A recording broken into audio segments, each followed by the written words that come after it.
Money and You is sponsored by Latisa, modern Mediterranean restaurant. Roma, the signatory Italiano custom menswear. Elaine's Chocolate. The Almondy Toffee Chocolate.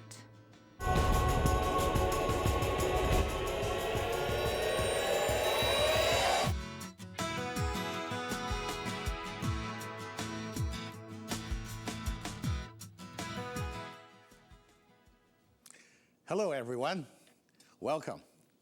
I'm Richard Cole. I'm the host for this program today. And I'm very happy to see you here sharing the program with us. This program will show you how to make money, make more money, spend more money, and keep more money by inviting business operators, owners, to come and give you their viewpoint of their business, how they run their business. And also, we'll invite experts to come up and talk about their secrets to success. So they will share with you all that so that you can have that information to run your business. And also, we will go into other areas such as financing, show you where to get help, and even talk about the international scene, how that affects your investments. Then hopefully, we can help you to gain your financial freedom. So if you want to be interviewed in here, please email us. As for your enjoyment, we want to bring you live soft rock music from the 50s and 80s. Ballroom and Latino dancing demo, just like when you watch Dancing with the Stars. This is what we hope, right? And other fun things like, fashion design, shopping, traveling, and all that. That will all come in as a package for you. So please watch us, follow us. Today we invited Mr. Doug Kerr to tell you his story about running his company, Kerr Construction. We hope you enjoy our show as much as we do. Mr. Doug Kerr is the founder and CEO of Kerr Construction, which is an award-winning construction firm that specializes in residential, renovations, and new custom homes in the Vancouver area. So, Doug, welcome. Hi, thanks for inviting me. You're welcome. So before we begin, can you tell me what kind of awards your company won? Well, we've won several types of awards. We've won awards for provincial awards, which are called Georgie Awards. They're put on by the Vancouver, or the Provincial Home Builders Association. And they're for things like the best home renovation, the best kitchen renovation, the best overall project. There's all types of awards you can win there. And we've also won the local awards for the local Greater Vancouver Home Builders Association award called the Ovation Awards. So we've won 4 of those. And our favorite award is a national award that we won for the best renovated kitchen in the country that year. And in the country? Yes, Wow. yes. So that was those are called SAM Awards. I see. Yeah. Quite a lengthy achievement. Yeah. So, tell me something about this Georgie's Award. What is it? Well, they're actually quite fun because they have a big gala with people from all over the province come and at these award ceremonies. And there's people like the premier of the province is there and the housing minister, and the event itself is they run it like some kind of a TV Academy Awards or something, and you go up and you get your trophy, and it's quite a fun event. But the awards itself, it really just there's judges from all over the country, some from the U.S. and they just you make your submission on the projects that you want to submit, and they choose what they think is the best. And there's different categories and different reasons for choosing which would be the best. Well, it's kind of like an international affair then. Yeah, they want to make sure that they're judged fairly, so they don't use local judges, and they don't know you're not allowed to have your names on the project, so they don't know who's. So it's vetted quite strictly, so that it is a it is a real award. Wow. Yeah. So what category did you win in? We've won in a couple of categories. We've commonly win in the whole house renovation, because we do a lot of whole homes where we take it, we strip them right down to the studs or add a second floor, that sort of thing. We've had them in the best room renovation. We've had the most innovative feature in a renovation. We've had the best kitchen several times. So we've had a range of awards. Yeah, I saw your website. Yeah. Pretty good. Yes. Oh, very nice. When did you start the company? I started it 25 years ago, back in 1987. So when did you start the business? Why did you start the business? Well, I started it because at that point I was in transition. I really didn't know what I wanted to do, and I was just really doing it. I started it as just a home maintenance business, and I didn't really have plans for it at that time. I was just really in transition from another job to another career, really, to pay the bills. I see. So what was the earlier career? Well, the earlier career was an exciting career for me. I was a member of the Canadian downhill ski team, and I raced in the World Cup races around Europe and North America. And it was a good time to be doing that, because it was in the early 80s when the crazy Canucks were all at their peak, and guys like Ken Reid and Steve Poborski and Irwin and Murray and Burker and guys like that were winning races. And in '82, one of the years I was on the team, Steve Poborski won the overall World Cup, Right. which was it's very exciting for the team, because it is a real team spirit. That is a pretty good job, eh? You get to travel, you get to ski, and then you get to, see the world as well. Yeah, it was. It was very, it was for a small town boy. I grew up in Cranbrook, so for me to be traveling around the world like that, and with the stars, it was quite an experience. It is. I bet it is. Yeah. So when did you start skiing? Oh, I was probably about 4 years old. Quite young. See, as I remember, Alberta is pretty flat, right? So do you have to travel a long distance to go? Well, I actually was born in Alberta, right in Crow's Nest Pass, but right in the mountains. Oh. But so we skied at Fernie, which is only 40 minutes away. I see. But then we moved to Cranbrook, which is in BC. It's on Right. the BC side of the border, and we skied at Kimberley. So there was always a ski hill within half hour of 40 minutes of where I lived. So you won a lot of young people's award when you were skiing then? Oh yeah, we the whole skiing career. I mean, it got quite serious. Throughout the high school years, I was on what was called the Kootenay Zone team, and then the British Columbia ski team for 4 years. And when we were on that team, we traveled around North America, so all over Canada and the U.S. doing the races and what was called the Can-Am races back then, Canadian American races, and then the next level up was when I made the national team. I see. How many years were you on the team? 4 years. 4 Yeah, years. 4 years on the Canadian team. That's quite a long time. Yeah. Did you have any injuries while you were at it? I felt like I was one of the lucky ones, because at that time, at that period when I was there was 11 of us that were on the team, and there was only 2 of us that got out without broken bones and knee surgeries and things, and I was one of them. So Oh, you're lucky. it was a big relief at the end when I finally, my last race, and I made it out in one piece. I thought, wow, that was That's pretty good. I felt good about that. Yeah. So how do you compare the snow in Europe and Canada? Is it different or is it the same?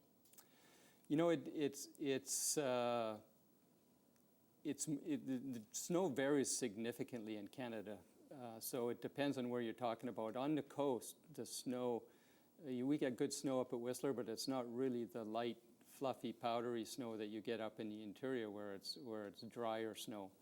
So, and then you go to eastern Canada and it's rock hard. It's like ice. So it varies a lot. And Europe also has a fairly wide range of snow conditions as well. So you don't have to really adjust then? No, No, it's just adjusting to the food more than anything. Do you have any unforgettable moments you can share with us? In the ski racing? Yes, yes. Well, probably the highlight, I would think, of my career is racing Kitzbühel, just because it's the most challenging downhill in the world, and it's when you finish it, there's such a sense of accomplishment whether you've won the race or not. I have had my worst fall on that course.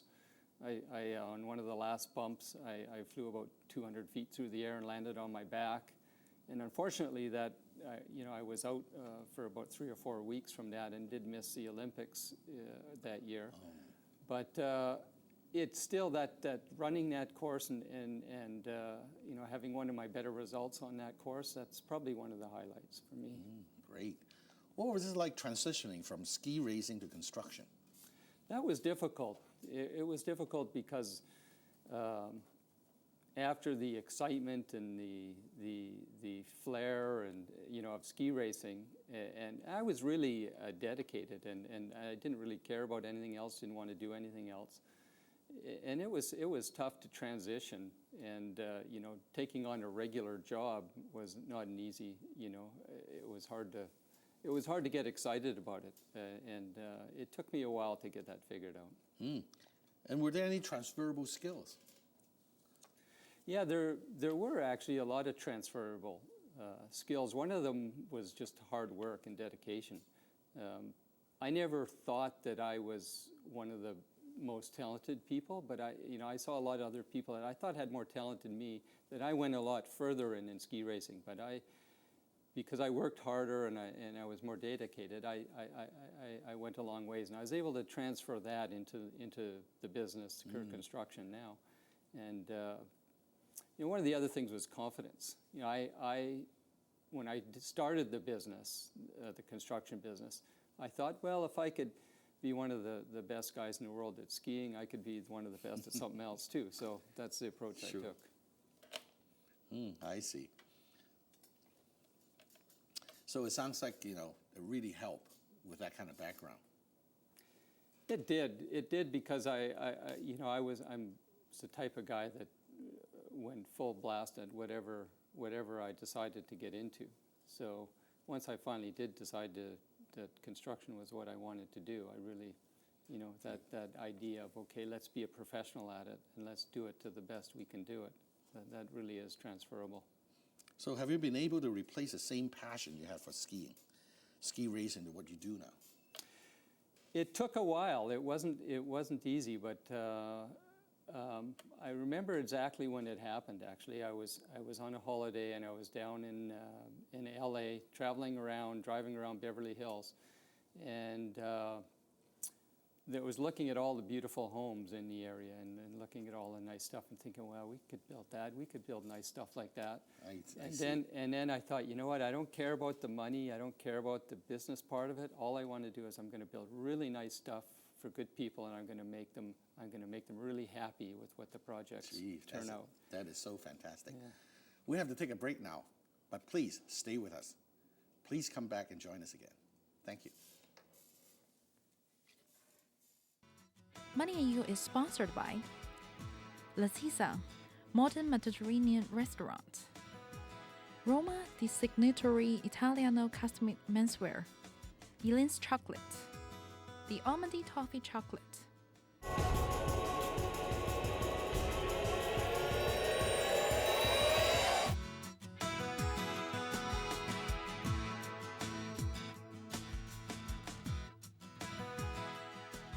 Welcome back. Love to see you back here. I'm talking to Mr.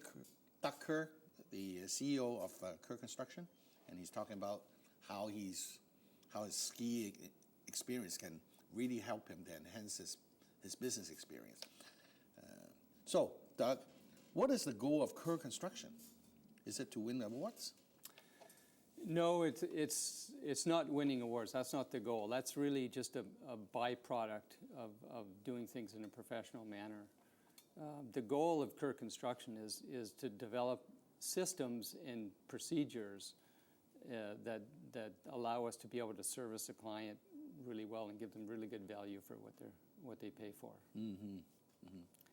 So, you know, we've developed a lot of, you know, over the years, we've developed a lot of systems that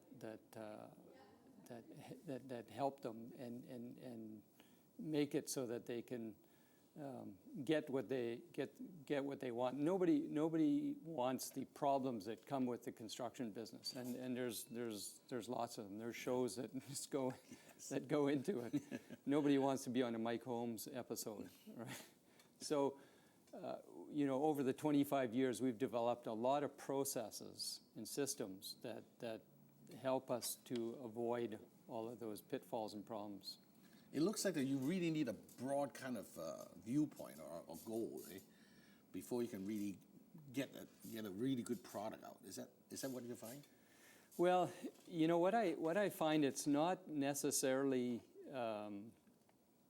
just wanting to do a good job. You have to have all the pieces in place. Like I was just watching the opening ceremonies in the Olympics last night, and that was a humongous project. Yes. You know, there's you know, years of planning that goes into putting a show like that on for, you know, a couple-hour show. No kidding. And I can't imagine the number of hours that went into that.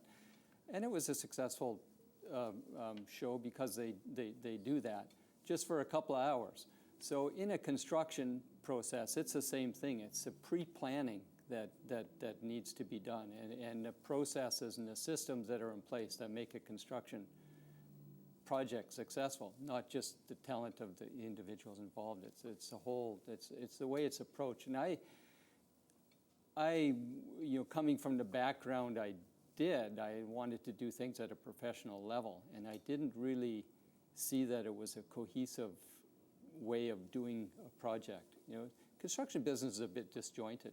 You know, it's they call them contractors because they don't actually work for you. They have their own, you know, the plumbers, electricians, and they all, you know, they're all, it's in the designers and the architects. There's all these little pieces, and somebody needs to be able to put them together in a way that works for the homeowner. Right. It sounds like teamwork is very important in this case, eh? So I guess when you're skiing, you have that teamwork, and you use that experience as well. Yeah, the teamwork is very important. That's one of the reasons the Crazy Canucks actually broke through, is because they were the first group, even though it's an individual sport, they were one of the first groups to work as a team and help each other out to beat the Europeans. So we do the same thing in our business, and we really have a fantastic team. No wonder you're so successful. So can you show us some of your examples, you know, the award that you've, you know, constructed and all that? Sure. So this is a before picture. This is a typical project that we do, and we take a small little bungalow, and then if you see the next photo here, we added a second floor and Wow. and completely redid it. I can recognize this house. No. You know, so different. Yeah, it's like having a new home. This is a different project. This is one that we entered into Georgie. We were nominated for a Georgie, but this is a type of project where if you don't do a lot of design work beforehand, just to give you an idea of how our processes work, there's a lot. You have to make a lot of decisions. You have to decide how many lights, for instance, where the mirrors are going to go, how big the mirrors, how many sinks, what type of sinks, what type of faucets, what type of flooring. And if you don't choose all this stuff, I mean, that's only a few things that we've chosen. There's still lots of choices to make. And if you don't make all these choices before you start the construction process, then the jobs go over budget and over time. And those are the two things that upset people. Sounds like planning is very, very important. Eh? Planning is very important in it, and that's one of the reasons that we have decided to have our own in-house design, so that we can manage that part of the process. Because we found the more that we bring in-house, the more value we can add to the client, especially on the planning part of the process, because when we do all the design work, then we can design it to their budget. So budgets and timing are two of the most important things. Nobody wants the renovation to go on forever. No. And they don't want it to go over budget. So the only way to do that is to really plan it out properly first. Do you have other pictures to show us? Yeah, there's one that we did. That was actually a condo in the west side of This Vancouver. is a condo. Yeah, it was. It's a duplex actually, type of condo on ground floor in Vancouver. That was a very crowded condo before we opened it up like that. This house is a little different style where it's a very it's got a lot of the heritage look to it, and all of that woodwork in there was is done by hand. A lot of the trim is actually 2 inches thick. Was done with old lumber that was 100 years old from old trees. So it was all milled by ourselves and put together. Everything is in house. Yeah. In terms of that. Yeah. Wow, it's beautiful. It's gorgeous. Yes. Looks like yes, $1 we won a million Georgie house. Award for that. Ah, Yes. I see. Do you have any more to show us?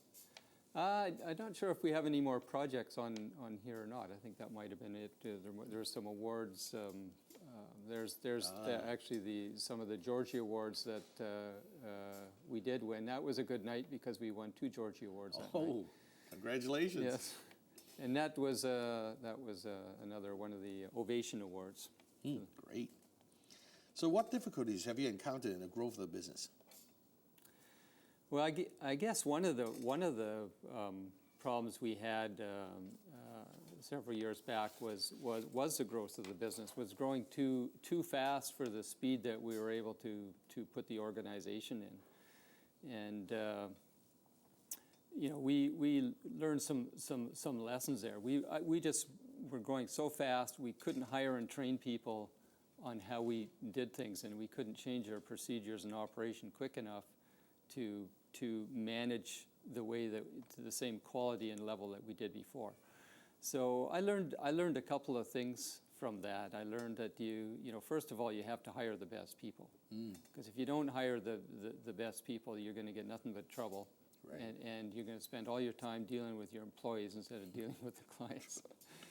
So you get good good people, and the other part I realized is that you have to spend a lot of time on the business, not just running, doing the functions of the business, but actually building up the business so that it operates properly. You have the best systems. We have all kinds of systems that we implement to prevent bad things from happening. Sounds like you're very organized. Yeah. Any financial problem when you're growing? Well, that created some financial problems for us, but we don't really have the problems with the growth, because the way we do our company is the projects kind of finance themselves. So it's unless we're doing poor work, then you don't run into financial trouble, because the only time you run into financial trouble is if people don't pay you for your work. Right. So if you do bad work, you don't get paid. Right. Yeah. What about retaining workers? Because it's notorious in the construction industry, right? Yeah. Retaining all these good employees. Yeah, that's always a dilemma in any business. Really, is how do you keep your good guys, and do you spend money on training people so that they can become better? And we've gone the route that we don't care about that. We don't worry about losing people. We just create a great environment for the best people to work in, and we train them. We put lots of people through the apprenticeship program. We get young guys. We teach them how to be carpenters. We get experienced guys and make a great place for them and keep them updated. And we find that because we're the type of company that doesn't hide things, and we always, if we make a mistake, we fix it. No questions asked, no matter what it costs. We just fix it. That way, everybody can keep their integrity. Right. So the good guys like to be in this business. They're doing it because they like to do it, just like I like to do it. So they're doing it because they like to deliver a good product for somebody. Yeah, they have passion, and they stay with us because they recognize the passion. Wow. So nowadays I heard about this laneway houses, right? Mm-hmm.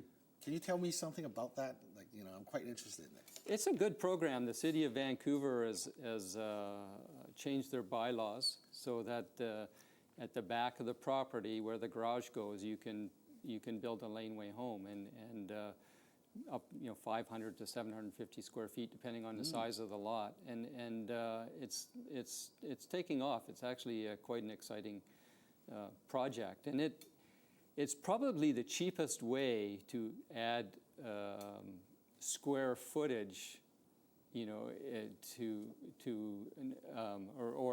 a suite to the into the mix of the west side or east side of Vancouver, just because you don't have, the land is already paid for, and you're just building the unit, so it's cheaper than buying a condo somewhere. Yeah. But do you have to rip out the whole garage in order to do that, or?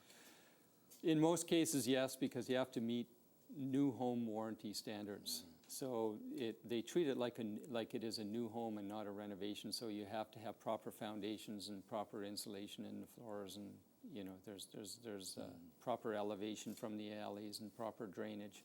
So it is generally you take the existing structure down. About how much would it cost, to say redo this whole garage and build up this laneway house? Most of the projects are in the $250,000 to $350,000 range, but they can vary slightly depending on, like any construction, it depends on the quality of the finishes and the quality of the workmanship, which determines the ultimate price. Well, thank you so much, Doug. You really have enlightened us.